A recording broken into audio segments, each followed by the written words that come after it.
Hello everyone, welcome to Studynetic. मैं हूं पूजा मेहता। यहां पर आज हम क्लास 11 की फाइनेंशियल अकाउंटिंग पढ़ रहे हैं, जिसमें मैं आपको चैप्टर 8 जनरल्स को एक्सप्लेन कर रही हूं।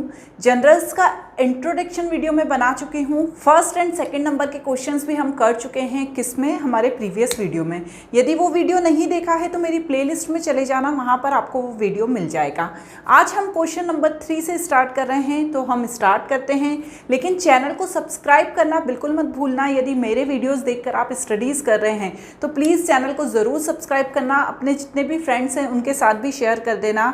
साथ ही साथ यदि आप इसकी पीडीएफ चाहते हैं तो आप मेरा ऐप स्टडीनेटिक डाउनलोड कर सकते हैं और वहाँ से इसकी पीडीएफ ले सकते हैं। स्क्रीन पर देख लो आप, ये है क्वेश्चन नंबर 3। देखो यहाँ पर जो हम मेथड का यूज़ कर रहे हैं किसके लिए, जनरल एंट्री करने के लिए, वो मॉडर्न मेथड का यूज़ कर रहे हैं। कोई ज़रूरी नहीं है, यदि आप ट्रेडिशनल मेथड के थ्रू भी जनरल एंट्रीज करना चाहते हैं तो आप इजीली कर सकते हैं। जो भी फॉर्मेट है traditional method and general method का मैं एक्सप्लेन कर चुकी हूँ, मेरे प्रीवियस वीडियो में देख लेना। तो चलो पढ़ते हैं। Amitabh started business with cash. पूरे यहाँ पर देखिए 30 मई तक के पूरे आपको ट्रांजेक्शन्स दिए हैं। हमें हर ट्रांजेक्शन्स को करना है। जब भी कोई बिजनेस स्टार्ट होता है तो बिजनेस में कैश क्या होती है, आ जाती है, तो कैश अकाउंट को हमेशा डेबिट करते हैं। साथ ही साथ हमारी जो कैपिटल होती है वो भी इंक्रीज़ हो जाती है। जब कैपिटल हमारी इंक्रीज़ हो जाती है तो क्या होता है, उसे क्रेडिट करते हैं। हमेशा इस चीज़ को आपको, यदि आप मॉडर्न मेथड से कर रहे हैं तो आपको ध्यान रखना है। अमाउंट लिख दिया 80,000 and 80,000। Being furniture purchased from modern furniture. हमने फर्नीचर परचेज किया। मैंने प्रीवियस वीडियो में भी बताया था, जब हम question number first and second कर रहे थे, कि जब हम परचेज करते हैं गुड्स को तो गुड्स अकाउंट डेबिट कभी नहीं होता, उस समय परचेज अकाउंट डेबिट होता है। लेकिन जब हम कोई एसेट्स को परचेज करते हैं, फर्नीचर, लैंड, बिल्डिंग, ऐसी स्थिति में हमेशा उस एसेट्स को डेबिट किया जाता है। जैसे यहाँ पर फर्नीचर है तो फर्नीचर अकाउंट को डेबिट कर देंगे। और कैश क्या हुआ, जब हमने फर्नीचर परचेज किया तो हमारे पास से कैश चली गई, हमारी एसेट्स कम हो गई, तो कैश को क्या कर दिया, हमने क्रेडिट कर दिया। Being deposited into bank. देखो हमने, हमारे पास जो पैसा था, हमारे पास जो कैश था, उसे बैंक में जमा कर दिया, तो हमारे पास से कैश कम हो गया। तो कैश हमारी जब डिक्रीज हो जाती है तो उसे क्या करते हैं, क्रेडिट कर देते हैं। लेकिन जब हमारे पास बैंक में पैसा आ गया तो वहाँ पर हमारी जो एसेट्स है वो इंक्रीज हो गई, तो उसे क्या करेंगे, हम डेबिट कर देंगे। इसके बाद नेक्स्ट क्या है, बीइंग परचेज गुड्स। तो अभी मैंने आपको बताया था कि जब हम कोई गुड्स को परचेज करते हैं तो हमेशा परचेज अकाउंट डेबिट करते हैं और टू कैश देते हैं। अमाउंट तो आपको जो डेबिट कॉलम वाला है वो डेबिट में लिखना है और जो क्रेडिट कॉलम वाला है उसे क्रेडिट में लिखना है। उसके बाद क्या है, परचेज्ड क्रेडिट फ्रॉम हरी। हमने उधार सामान खरीदा, किससे, हरी से। जब हमने कैश में सामान खरीदा होता है तो हमें कैश लिखना होता है, लेकिन जब हमने क्रेडिट में सामान खरीदा होता है, क्योंकि अभी उसने जब हमने सामान खरीदा है तो उसे हमने पैसा अभी दिया नहीं है, अभी हमें उसे पैसा देना है, तो उसका नाम हमें मेंशन करना ज़रूरी रहेगा। तो यहाँ पर बच्चों हम क्या करेंगे, हरी का नाम मेंशन कर देंगे। परचेज अकाउंट, कोई भी सामान खरीदते हैं तो उसे हमेशा परचेज अकाउंट को डेबिट किया जाता है और इस तरीके से नरेशन लिखेंगे। Being goods purchase from cash. Purchase किया है यहाँ पर भी तो परचेज अकाउंट डेबिट, और कैश चला गया तो टू कैश अकाउंट। अंतर यही है, देखो क्रेडिट में किया होता है तो उसका नाम लिखते हैं और कैश में किया है तो सिर्फ कैश अकाउंट लिखते हैं। ठीक है, अकाउंट लिखते हैं, ये तो आपको अभी तक समझ में आ ही गया होगा। उसके बाद क्या है, being purchase goods from Ajay. तो देखो यहाँ पे ना तो कैश लिखा है ना क्रेडिट लिखा है। जब भी कैश या क्रेडिट नहीं लिखा होता है तो हमें क्रेडिट ही समझना होता है, हम कैश नहीं समझ सकते, हमें क्रेडिट समझना होगा। और हमें यहाँ पर अजय का नाम मेंशन करना होगा, ऐसा रूल है। यदि कैश नहीं दिया है तो आपको उसे क्रेडिट ही समझना होगा। तो purchase account debit to Ajay. Next क्या है, being goods sold for cash. हमने सामान बेचा कैश में, तो जब हमने कैश में सामान बेचा तो हमारे पास कैश आ गया, हमारी एसेट्स इंक्रीज हो गई, तो कैश अकाउंट डेबिट। और किसके थ्रू हमारे पास सामान आया, सेल्स के थ्रू हमने बेचा तभी आया ना, तो टू सेल्स अकाउंट। ठीक है, अभी यदि यहाँ पर देखो आगे देखते हैं, being goods sold on credit. देखो यहाँ पर उधार सामान, यहाँ पर कैश में सामान बेचा था और यहाँ पर क्रेडिट में सामान बेचा है। क्रेडिट मतलब उधार में सामान बेचा है। तो जैसे परचेज में होता था सेम वैसे ही किस में होगा, इसमें होगा। तो यहाँ पर करीम अकाउंट डेबिट हो जाएगा और टू सेल्स अकाउंट, मतलब जो सामान बेचा है उसको टू सेल्स अकाउंट कर देंगे, लेकिन नाम यहाँ पर करीम ही लिखेंगे। उसके बाद being goods sold for cash, यहाँ पर जितना भी गुड्स है उसे हमने कैश में सोल्ड कर दिया। ठीक है, तो cash account debit to sales. ठीक है ना। यदि आप कैश में सेल कर रहे हो तो हमेशा कैश में ही लिखोगे। डेट का ध्यान रखना, डेट को तो स्किप करना ही नहीं है। बीइंग गुड सोल्ड टू बंसी ऑन क्रेडिट, यहाँ पर हमने सामान बेचा है बंसी को क्रेडिट में, तो बंसी को आपको डेबिट करना पड़ेगा और टू सेल्स मतलब जिसको आपने सामान बेचा है उसका नाम हमें मेंशन करना ही पड़ेगा। नेक्स्ट देखो, being withdraw from for office use, मतलब हमने पैसा निकाला। यहाँ पर एक लाइन और है ऊपर, आप जब ट्रांजेक्शन देखोगे, being withdraw from bank for office use, तो हमने बैंक से पैसा निकाला है। तो बैंक से हमने जब पैसा निकाला तो हमारे पास कैश आ गया, कैश आया ना हमारे पास, कैश हमारा इंक्रीज हो गया, हमारी एसेट्स इंक्रीज हो गई, लेकिन बैंक में से हमारा पैसा कम हो गया, तो यहाँ पर उसे क्रेडिट कर देंगे। नेक्स्ट देखो क्या लिखा है, being Karim paid on account, मतलब करीम ने हमें पैसा दिया, तो करीम ने यहाँ पर हमें पैसा दिया तो हमारा जो कैश है वो इंक्रीज हो गया, तो उसे हम डेबिट कर देंगे। और किससे मिला, हमें करीम से मिला, क्योंकि जब हमें पैसा मिलता है तो हमें उस व्यक्ति का नाम मेंशन करना होता है, ठीक है। यहाँ पर नेक्स्ट क्या दिया है, being paid rent for residence, यदि हमने रेंट के दिया है अपने रेसिडेंस का तो उसके लिए हमने पैसा निकाला होगा हमारे बिजनेस से। तो जब हमने पैसा निकाला, तो जब हम पैसा निकालते हैं बिजनेस से तो उसे क्या कहा जाता है, हमेशा ड्राइंग कहा जाता है, जिसे हिंदी में आहरण भी कहते हैं। और कैश हमारी उससे क्या हो गई, कम हो गई। जब हमने अपने बिजनेस से पैसा निकाला तो हमारी कैश कम हो गई, तो कैश को क्रेडिट कर देंगे। और ड्राइंग किसके लिए निकाला, ड्राइंग के लिए निकाला ना, तो ड्राइंग अकाउंट डेबिट कर देंगे। बस यही करना है यहाँ पर। नेक्स्ट क्या है, being purchased cycle for his son, मतलब वही हुआ, आपने यदि साइकिल खरीदी है अपने बेटे के लिए तो आपने क्या किया है, पहले निकाला है बिजनेस से पैसा, पर्सनल यूज हुआ ना अपने बच्चे के लिए साइकिल खरीदना, तो ड्राइंग अकाउंट डेबिट और कैश भी आपका कम हो गया। चलो स्टूडेंट्स लास्ट वाला देखते हैं, being paid to Ajay in settlement of his account. तो देखो बच्चों, हमेशा ध्यान रखो कि जब हम किसी को कुछ पेड करते हैं तो हमें क्या होता है, डिस्काउंट मिलता है, क्योंकि यहाँ पर पेमेंट करना कितना था, 4000। देखो ये जो पुरानी वाली एंट्री है ना, being purchase goods from Ajay, तो हमने यहाँ पर क्रेडिट में सामान खरीदा था अजय से 4000 का। अब हमने यहाँ पर सेटलमेंट कर लिया है और उसको पेमेंट कर दिया है। जब हमने उसे पेमेंट किया तो हमें डिस्काउंट रिसीव हुआ है। तो यहाँ पर बच्चों इस एंट्री को हटाकर थोड़ी सी रेक्टिफिकेशन वाली एंट्री कर दो, ये गलत एंट्री है। यहाँ पर कितने का डिस्काउंट रिसीव हुआ है, 200 का। कैश हमारे पास से कितना गया है, 3800, और हमें पेमेंट करना कितने का था, 4000 का, क्योंकि हमने 4000 का सामान खरीदा था। चलिए स्टूडेंट्स, ये कंपाउंड एंट्रीज देखते हैं। इन कंपाउंड एंट्रीज में क्या है, मतलब एक एंट्री में 2 या 3 एंट्रीज होती हैं, इसलिए इन्हें कंपाउंड एंट्रीज कहा जाता है। अभी हमने जो ट्रांजेक्शन्स करे उसमें कैसी जनरल एंट्री थी, एक ही को डेबिट किया जाता था और एक ही को क्रेडिट किया जाता था। लेकिन यहाँ पर जो कंपाउंड एंट्री होगी ना, उसमें हो सकता है 2 या 2 से ज़्यादा को डेबिट किया जाए या 2 या 2 से ज़्यादा को क्रेडिट किया जाए। सो हम यहाँ पर कंपाउंड एंट्री देखते हैं। सबसे पहले क्या है, 5 अप्रैल की paid salary 30,000, rent 10,000 and wages 8,000 by cheque. तो देखो यहाँ पर हम देखते हैं नीचे ही जो नरेशन लिखे हैं उन्हीं से मैं एंट्रीज को पढ़ती जाऊँगी और समझाती जाऊँगी।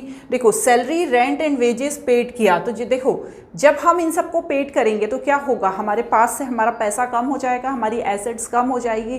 तो वो क्या होगी, जब कम हो जाएगी तो हमें उसे क्या करना है, उसे क्रेडिट करना है। तो हम यहाँ पर यदि कैश होता, कैश में पेमेंट करते तो हम क्या करते, कैश अकाउंट क्रेडिट कर देते। लेकिन हमने किस में पेमेंट किया है, चेक से किया है। क्वेश्चन में लिखा है ना कि हमने चेक से किया है, देखो क्वेश्चन में लिखा है चेक से किया है, तो हमने इसे क्रेडिट किया है। अब सैलरी का जो अमाउंट है उसे यहाँ पर इस तरीके से लिखेंगे, रेंट का जो अमाउंट है उसे यहाँ पर इस तरीके से लिखेंगे, और वेजेस का जो अमाउंट है उसे यहाँ पर इस तरीके से लिखेंगे डेबिट में। फिर इन तीनों को प्लस करके जो अमाउंट आएगा उसे क्रेडिट में लिख देंगे 48,000, क्योंकि तीनों का ही पेमेंट आपने बैंक से किया है। बस सिंपल है। Being purchase goods from Hari at 10% rate discount and 2% cash discount, payment immediately. तो देखो यहाँ पर क्वेश्चन में अमाउंट लिखा होगा कितने का हमने सामान खरीदा, तो यहाँ पर देखो लिखा है परचेज गुड्स फ्रॉम हरी 30,000। तो देखो मैंने एक बात बताई थी कि अमाउंट को कभी नरेशन में नहीं लिखते, इसलिए यहाँ पर भी अमाउंट को नरेशन में नहीं लिखा है। तो 30,000 का 10% ट्रेड डिस्काउंट है। ट्रेड डिस्काउंट कभी भी जनरल एंट्री में शो नहीं होता है, इसका आपको रफ नोट में नीचे आप वर्किंग नोट भी कर सकते हो।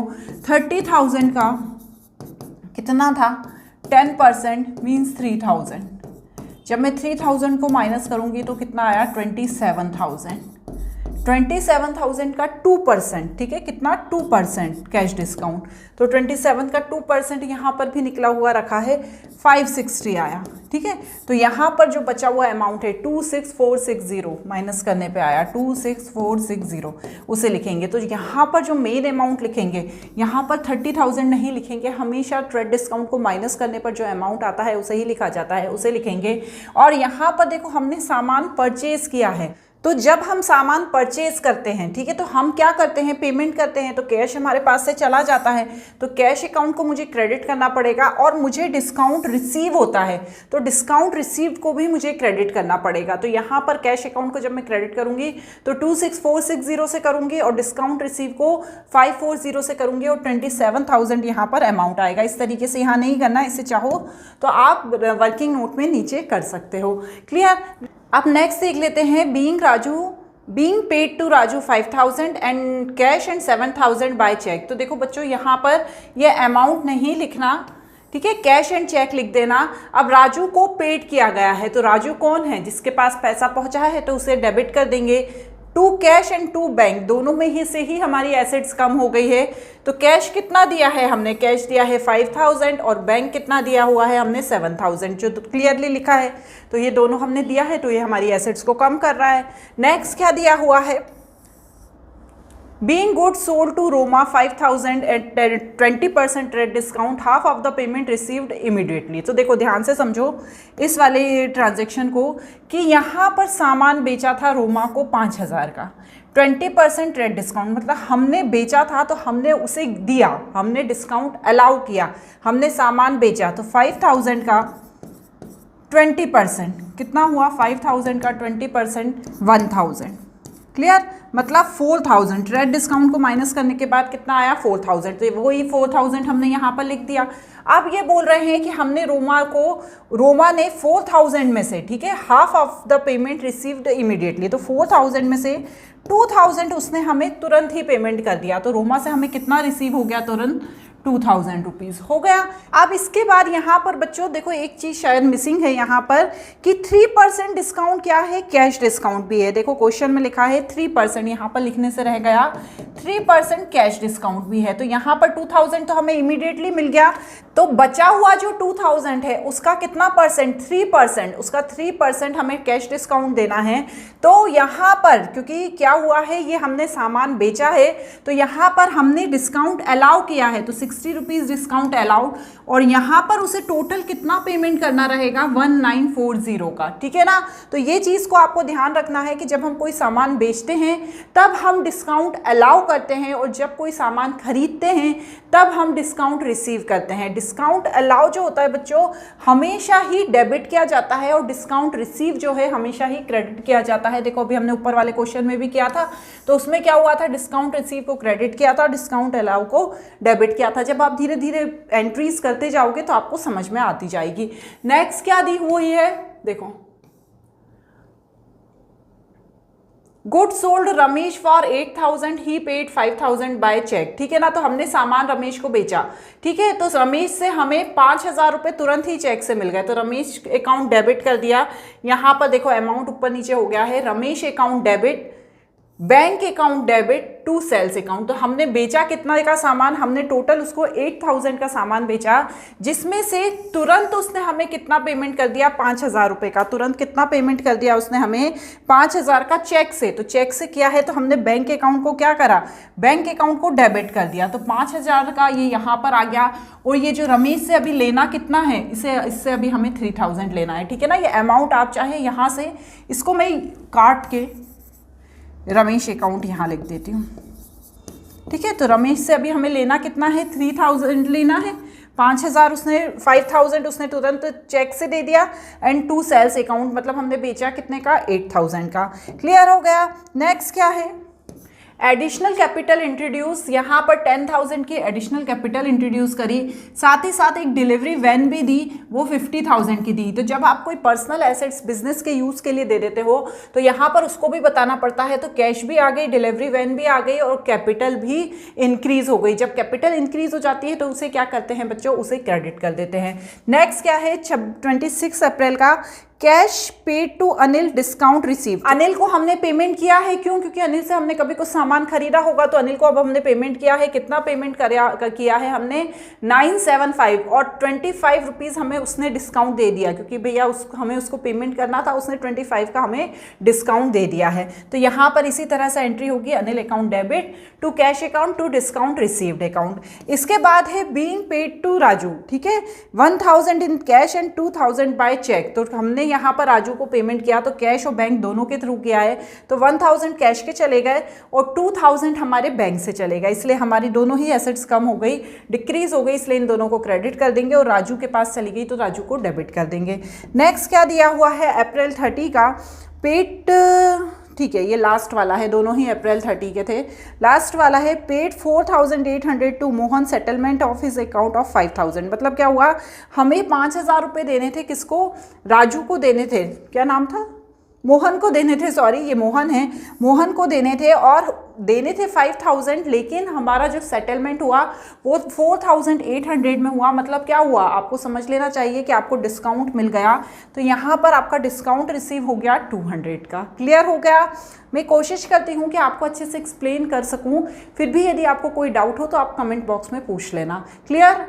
अब नेक्स्ट देखते हैं bad debts and bad debts recovered. देखो बैड डेब्ट्स का मतलब क्या होता है, मैंने आपको पहले भी बताए थे जब हमने इंट्रोडक्शन समझा था। ऐसा पैसा जो डूब गया है। जैसे मेरा एक फ्रेंड था, मुझे उससे लेने थे 10,000 रुपीज़, लेकिन वो मेरे पास आया, उसने मुझे सिर्फ 5000 दिए। 5000 का मैंने उसको डिस्काउंट नहीं दिया है, उसने मुझे बोला कि ये 5000 रख, मेरी इतनी एबिलिटी नहीं है कि मैं तुझे 10,000 पूरे लौटा सकूं। अब मैंने तो उसको 10,000 दिए थे, लेकिन उसने मुझे वापस किए सिर्फ 5000, लेकिन ये जो बचे हुए 5000 है, ये क्या हुआ, ये मेरे बैड डेब्ट्स हो गए, डूब गए, तो मैं इसे बैड डेब्ट्स कहूँगी। सेकंड क्या है? Bad debts recovered. मेरे दोस्त ने मना कर दिया था कि वो पैसे नहीं देगा, लेकिन साल भर बाद उसके पास कहीं से पैसा आ गया, वो मेरे पास आया और उसने मुझे वो 5000 रुपये वापस दे दिए।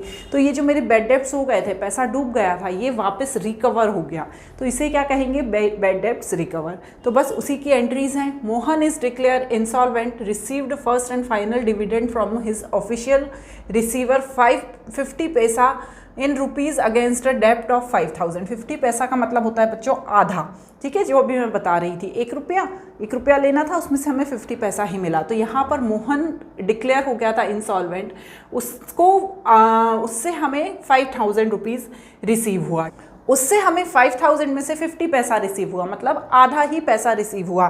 तो जो पैसा रिसीव हुआ उसे क्या करूँगी मैं? कैश अकाउंट डेबिट कर दूँगी, ठीक है, जो पैसा रिसीव हुआ उसे कैश अकाउंट डेबिट कर दूँगी 2500, और जो पैसा डूब गया बैड डेब्ट्स, उसे क्या कर दूँगी? बैड डेब्ट्स अकाउंट डेबिट करके 2500 कर दूँगी। यहाँ पर भी आपको ध्यान रखना है कि जब पैसा डूब जाता है तो उसे डेबिट कर देते हैं, और जब रिकवर हो जाता है तो उसे क्रेडिट कर देते हैं। जब आप करते जाओगे तो आपको वैसे ही ध्यान रहेगा। और किससे मिला हमें? यहाँ पर मोहन से, क्योंकि आधा दिया आधा नहीं दिया। क्लियर? नेक्स्ट क्या है? 8000 due from Ramesh is not recoverable. 8000 थे, वो पूरी तरह से ही बैड डेब्ट्स हो गए, तो यहाँ पर जितना भी था पैसा उसे बैड डेब्ट्स अकाउंट डेबिट करके 8000 टू रमेश अकाउंट कर देंगे। क्लियर? इसके बाद नेक्स्ट क्या है? Being Shyam who on 15,000 became insolvent and 50% received from his estate. मतलब जो श्याम था उसमें से 15,000 उससे हमें लेने थे, लेकिन वो क्या डिक्लेयर हो गया? इंसॉल्वेंट डिक्लेयर हो गया। अब यहाँ पर उससे सिर्फ 50% मिले, तो 15,000 का 50% 7500, तो कैश मिला 7500 एंड बैड डेब्ट्स अकाउंट हो गए 7500, तो उसे डेबिट कर देंगे। लास्ट है बीइंग बैड डेब्ट्स रिकवर्ड। यहाँ पर बैड डेब्ट्स थे वो रिकवर्ड हो गए। मैंने अभी आपको बताया था कि रिकवर्ड हो जाते हैं तो क्या होता है, यहाँ पर हमेशा उसे क्रेडिट करते हैं। तो यहाँ पर बैड डेब्ट्स अकाउंट क्रेडिट करेंगे और कैश आ गया, हमारी एसेट्स इंक्रीज हो गई। हमें हमेशा जो सेकंड वाला जो एंट्री करनी होती है वो हमेशा रीज़न की एंट्री करनी पड़ती है। डेबिट हमारे पास जो बढ़ रहा है या घट रहा है, लेकिन किस रीज़न से बढ़ रहा है या घट रहा है उसकी एंट्री करनी होती है, तो बस उसे हमने यहाँ पर कर दिया। अब यहाँ पर देखो बच्चों, question number 6, pass necessary general entries for the following transaction.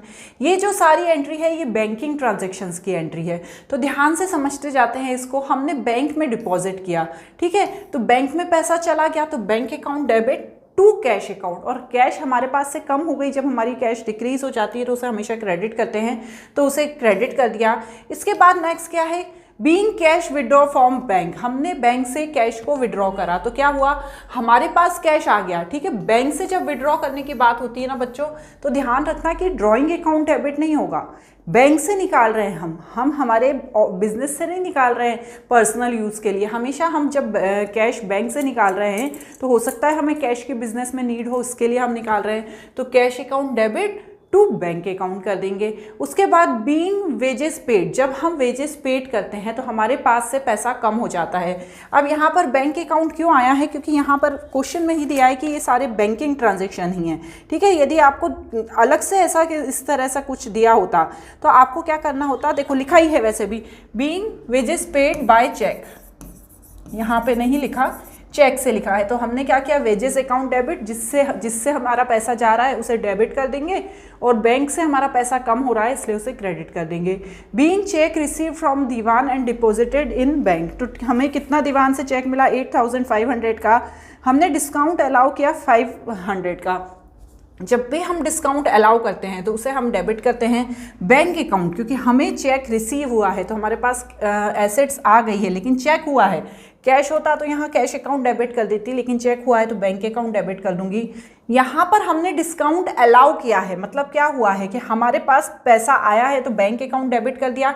यहाँ पर 8500 है बच्चों, ठीक है, ये राइटिंग मिस्टेक है, तभी तो यहाँ 9000 आया, और हमने डिस्काउंट अलाउ किया है। डिस्काउंट अलाउ हमेशा डेबिट होता है इसलिए उसे 5000 कर दिया, और टोटल 9000 हमें किससे रिसीव हुआ है, दीवान से रिसीव हुआ है। नेक्स्ट क्या दिया हुआ है, टेलीफोन बिल। ठीक है, टेलीफोन बिल पेड, तो पेड किया तो हमारे पास से जो पैसा है वो चला गया, और टेलीफोन बिल हमने कैसे पेड किया, हमने बैंक के थ्रू पेड किया है। तो यहाँ पर जब भी हम बैंक के थ्रू पेड कर रहे हैं, चेक, बैंक का नाम लिखा हो तो हमें टू बैंक अकाउंट, मतलब यदि हमारी कैश कम हो रही है तो वो भी हमारी एसेट्स है, और बैंक से पैसा जा रहा है तो वो भी हमारी एसेट्स ही है, तो यहाँ पर हम उसे क्रेडिट कर देंगे।